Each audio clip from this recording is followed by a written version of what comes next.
네, 안녕하세요. 이광현 한의사입니다. 오늘은 보약의 대명사 십전대보탕에 대해서 알아보도록 하겠습니다. 여러분들 그 보약하면은 어떤 처방이 생각이 납니까? 그리고 어떤 처방을 얘기 들어보셨습니까? 가장 일반적으로 알려져 있는 보약은 십전대보탕일 겁니다.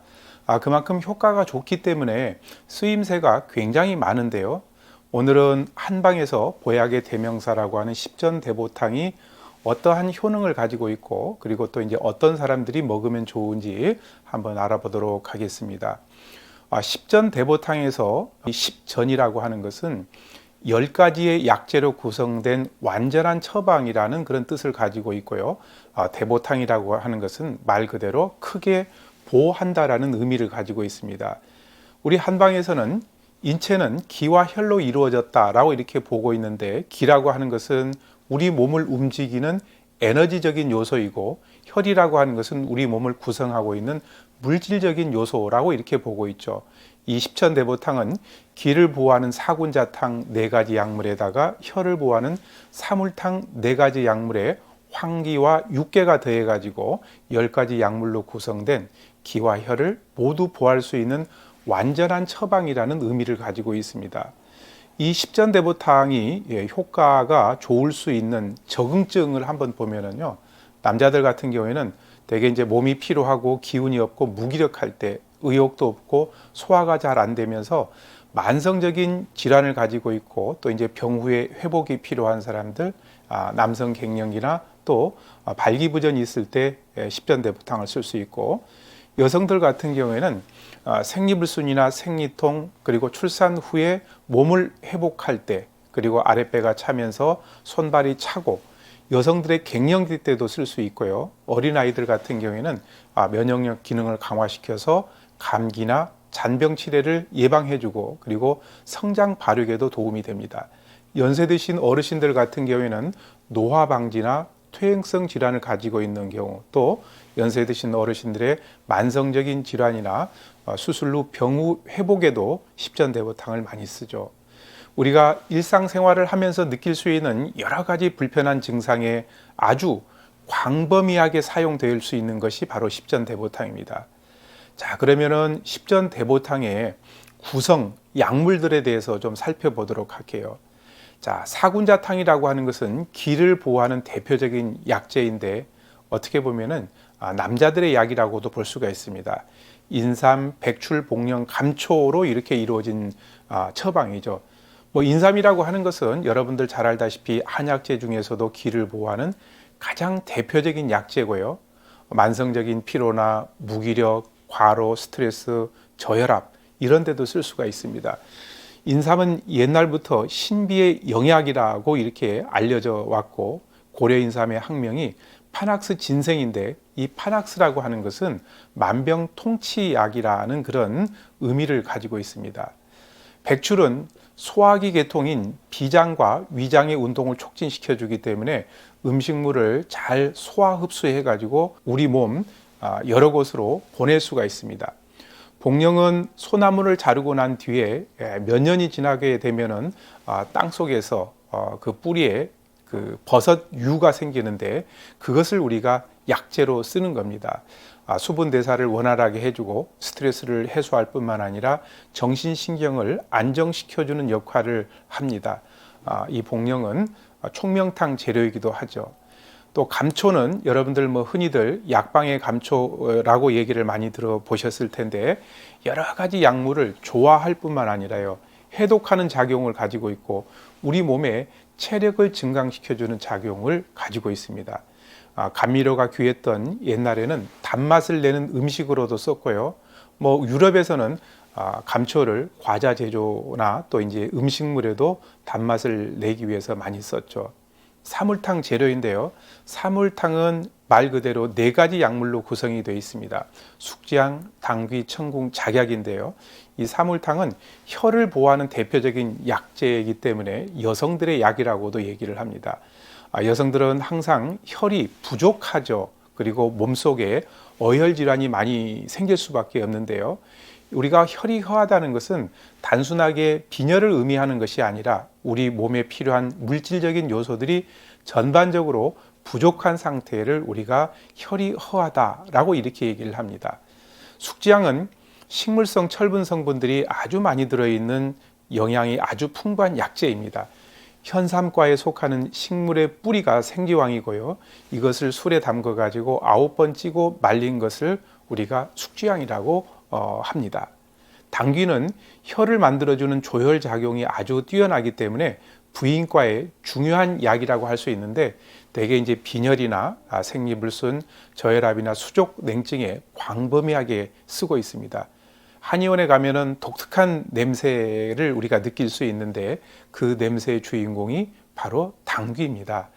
그래서 우리 선조들은 새해가 되면은 당귀 목욕을 하고 차례를 모셨다고 알려져 있고요. 서양에서도 이 당귀를 허브로 아주 많이 이용을 하고 있습니다. 세 번째는 청궁인데요. 이 청궁은 혈관을 확장시켜 가지고 이 혈을 사지 말단까지 잘 돌게 하기 때문에 혈액순환을 돕는 역할을 합니다. 말초혈관을 확장시켜서 혈액순환을 잘 도와주기 때문에 우리 몸에 여러 가지 영양분들을 실어 나르는 그런 역할을 한다라고 이렇게 보시면 되겠고요. 이 청궁도 굉장히 독특한 냄새가 납니다. 이 청궁을 사피초라고 해가지고 뱀이 싫어하는 풀이다. 그래서 옛날 우리 선조들은 장독대 주변에다가 이 천궁을 심었습니다. 뱀이 들어오지 말고 또 여러 가지 그 해충들이 들어오지 말라는 의미였죠.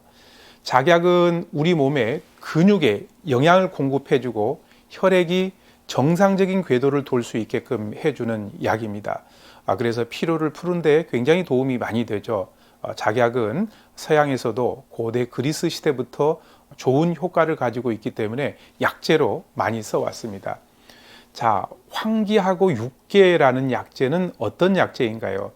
육개는 개수나무 몸통의 껍질이 육개고 가지가 계피입니다. 아주 옛날부터 동서양을 막론하고 향신료와 약재로 많이 써왔습니다. 계피는 후추, 정향과 더불어서 세계 3대 향신료이면서 중세시대는 화폐를 대신하기도 했을 정도입니다. 고대부터 서양에서는 육개와 계피의 향기가 사랑을 상징하였기 때문에 왕족과 귀족들 사이에는 육개와 계피를 선물하는 것을 최고로 여겼죠. 육개는 혈관을 확장시켜 가지고 혈액순환을 촉진시켜 주기 때문에 몸이 차가운 냉증을 완화시켜 주고 또 아랫배를 따뜻하게 해주고 유액 분비를 촉진시켜 가지고 소화 기능을 튼튼하게 해주는 역할을 가지고 있습니다.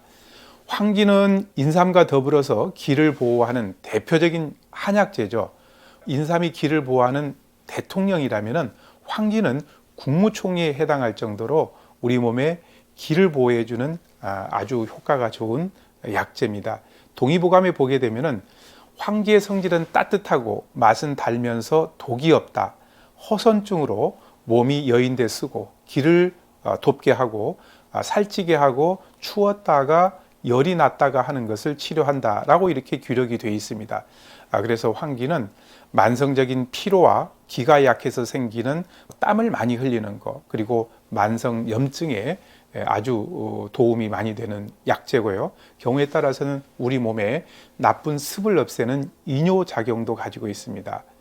자, 그러면은 이 십전대보탕이 효과를 볼 수 있는 체질적인 그런 면을 살펴보게 되면은 십전대보탕의 경우는 체질을 특별하게 가리는 처방은 아니지만 그래도 전체적으로 열이 많은 약재들이 들어가 있기 때문에 일반적으로 몸이 차고 냉성의 체질인 소음인 체질을 가진 사람들에게 잘 맞는 처방이라고 볼 수가 있습니다. 소음인 중에서도 맥이 약하고 몸이 차고 피곤을 습관적으로 느끼면서 허약하고 혈색이 좋지 않은 분들에게 적합한 처방이 바로 십전대보탕입니다. 그렇지만 다른 체질은 맞지 않다는 말이 아니라 사람들마다 가지고 있는 체질적인 특성과 증상에 따라서 약재를 더하고 빼는 것, 이것을 가감이라고 하죠.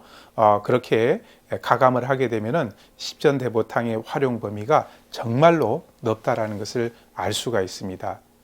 자, 그러면은 이 십전대보탕을 가급적이면은 좀 피해야 되는 사람들도 있을 수가 있는데요. 십전대보탕에 들어가는 사물탕 같은 경우에는 식물성 철분 같은 보혈시키는 성분이 많이 들어있기 때문에 평소에 소화기가 약하고 또 소화가 잘 안 되시는 분들, 또 대변이 묽은 분들 같은 경우에는 숙주향과 당기를 증상에 맞게 조절해서 쓰면 좋고요.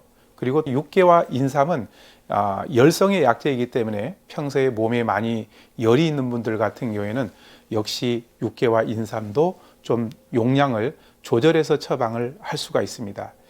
아무리 좋은 보약도 소화가 잘 되지 않으면 안 되기 때문에 약을 드시는 분들의 소화력과 약재의 선택이 무엇보다도 중요하죠. 이렇게 좋은 십전대보탕 같은 보약을 먹으면서 경우에 따라서는 먹지 말라고 하는 금기 음식을 정하는 경우가 있는데요. 술이나 녹두, 밀가루, 돼지고기, 닭고기 경우에 따라서 제한하는 경우가 있는데 그 이유는 약의 효과를 최대한으로 높이고자 하는 겁니다. 술이나 인스턴트 음식 같은 경우는 기본적으로 우리 몸에 좋지 않기 때문에 당연히 피하는 것이 좋겠고요. 밀가루 음식 같은 경우에는 대부분의 성질이 차고 소화기에 부담을 줄 수 있기 때문에 약의 소화를 더디게 할 수 있고, 또 돼지고기와 녹두도 찬 성질의 식품이기 때문에 일반적으로 더운 성질을 가지고 있는 한약에게는 좀 제한하는 경우가 있습니다. 그러나 이러한 음식을 무조건 금하라고 하는 것은 아니고 그 사람이 가지고 있는 증세와 처방되는 약재에 따라서 금하는 음식이 달라진다라는 것을 말씀드리고 싶습니다. 민간에서 개소주나 흑염소를 이렇게 만들어서 건강식으로 먹을 때 십전대보탕을 가장 많이 넣는 것이 보편적인 방법입니다.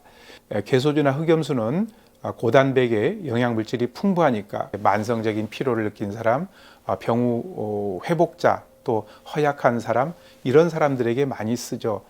그러나 지방이 많이 들어있기 때문에 소화 능력이 떨어지거나 비만한 사람들 같은 경우에는 부담스러울 수 있고, 아무래도 열성식품이기 때문에 열성 체질인 사람들 같은 경우에는 적게 드시는 것이 좋겠죠. 제일 문제가 되는 것은요, 그 사람이 가지고 있는 병증이나 체질, 소화 상태 같은 것을 고려하지 않고 십전대보탕의 약물을 가감없이 지어서 임의로 복용하는 것은 문제가 있습니다. 그렇기 때문에 반드시 한의사의 진찰과 상담을 해서 처방을 하는 것이 좋습니다. 오늘은 우리 한의학에서 보약의 대명사라고 할 수 있는 십전대보탕에 대해서 알아보았습니다. 감사합니다.